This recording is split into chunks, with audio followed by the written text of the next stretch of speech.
I have a real question for you. Self-awareness. A real question. Yes. Everyone in the world is doing Netflix. You went against the grain, and it worked out great for you. Yeah. You basically said, I'm going to do my own thing and not use Netflix. What made you decide that? And like, do you feel like maybe a trailblazer? We'll look back and be like, Jim Gaffigan, he was the guy. Well, no, I think it changes every 5 years, but I do have 5 specials on Netflix. So it was much easier to go to, a different way. Mm-hmm. I went to Amazon, but like it's going to change in 5 years. Like Disney hasn't even gotten into the specials game. Right. So I don't know, and I've been doing stand up so long, when I started, there wasn't YouTube. You know what I mean? There wasn't satellite radio. And I honestly think people underestimate you guys probably know this better than anyone. It's like the power of audio streaming is huge. Mm-hmm. It's like enormous. Like whether it's Spotify or Pandora, it's like we get end of year numbers. It's insane. Mm-hmm. Yeah, it is. It really is. I kind of have a serious question too. So you're known, you've been doing stand up for a really long time.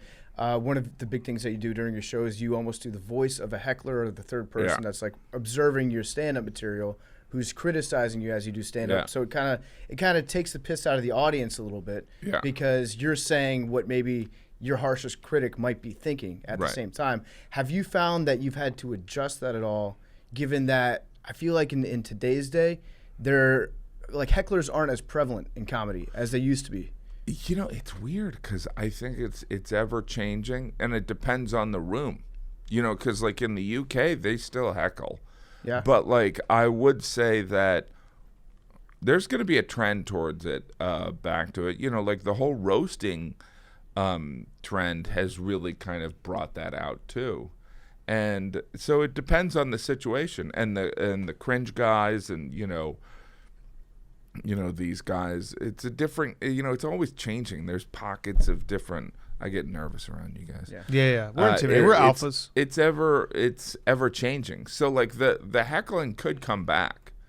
Just, it's not as much of an issue. But speaking for the audience is something that disarms them. Yeah. I started it because I'm a slow talking Midwestern guy.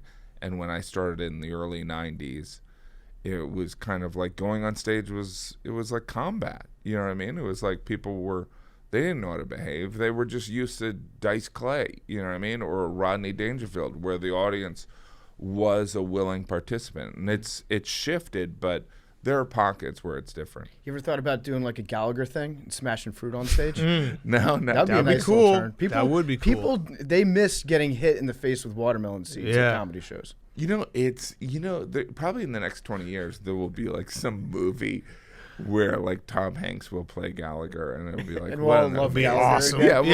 Like that guy was a genius. It's like the cycle in America is like build them up, tear them down, and then build them back up. So how have you avoided that? How have you avoided the tear them down? Because there's nothing sexy about me. There's nothing to say. You're not like a. No, I think you're not you're a sexy. like big target. You're not a big. I think you're a big enough target. I'm just. Are you saying I'm fat? I'm just I didn't saying say it. I'm just a substance guy. I just do like people that come to my show. They're not coming to hear about how I hung out with Kanye or seeing what I'm wearing. They're just there for jokes, right? And to hear about the gospel of Jesus.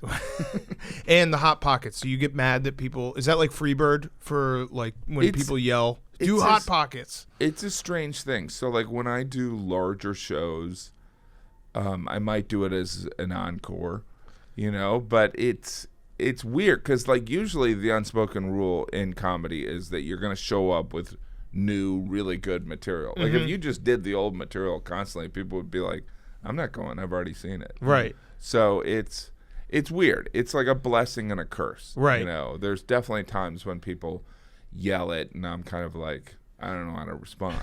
You know what I mean? You should walk around with a fanny pack of hot pockets, just throw them at people. It's just, it's weird what sticks. It is right. It is funny that like for a comedian to have a joke that's requested. Yes. Yes. You don't hear about that too often. Yes. Yeah, it's weird. And like I'm known as like this food comic guy, but in the last 2 specials, I didn't really talk that much about food. Yeah. Mm-hmm. But I it's going to take a while to catch up. People are like, you're the food guy. And I'm like, all right, I haven't really done that lately, but I mean, I am a Food pig. guy. But on your Wikipedia, it like lists what you do. And it's like observational comedy centered around food. Food. Yeah. Food oh, guy. yeah. No, that How can you get rid of the food guy? The Gallagher wouldn't help get rid of that. You should actually That go on wouldn't like a help. Gandhi type hunger strike. Yeah, no, and Get then real there's skinny. people, Yeah. there's people that are like, if he didn't do the food jokes, you wouldn't have any material. And I'm like, I don't think it's that simple. But that's the impression of everyone. That's how they sound. That I should like be, that that impression. should be your new Heckler voice. Yeah. Or that, you know what? Do the food. You know what do you the can food do? joke. You can have that be the voice that heckles the heckler voice because nobody heckles anymore. I tried to do that once. Oh, did you? I tried to do it. But the It's kinda inside meta. voice or the it's also kind of loose and it adds an improv element that people like. Mm-hmm. So like if I'm in Pittsburgh, like I'm going to be in Pittsburgh this weekend, there's certain things about Pittsburgh that you reference that people from Pittsburgh will appreciate. Yes. Yeah. Like Call people jagoffs. yeah. Jagoffs, Yinzers. yins. Yeah, yins. Defending Defending Big Ben, Eating even french though he's done fries. some really bad things. that kind of stuff. Primanti Brothers. Yep. Pretending fries to like on a Iron sandwich. City Light. Stuffing, all other food inside of a sandwich and saying it's good. Pierogies, Polish Hill. Pierogies, yep. These all these Rivers. things. Rivers. Rivers, bridges. Willie too. Sturgill. Yeah, big. Roberto Clemente. There it is. Yeah. This is my whole act. Franco Harris. We just did it. Name We it, actually thanks have for the Pittsburgh. bus. Yeah. Unfortunately, I just go on stage Pittsburgh. and just say these things. Yeah. Just name things We're and let done. them applaud for you. Yep. Great town. Great Heinz comedy town. ketchup.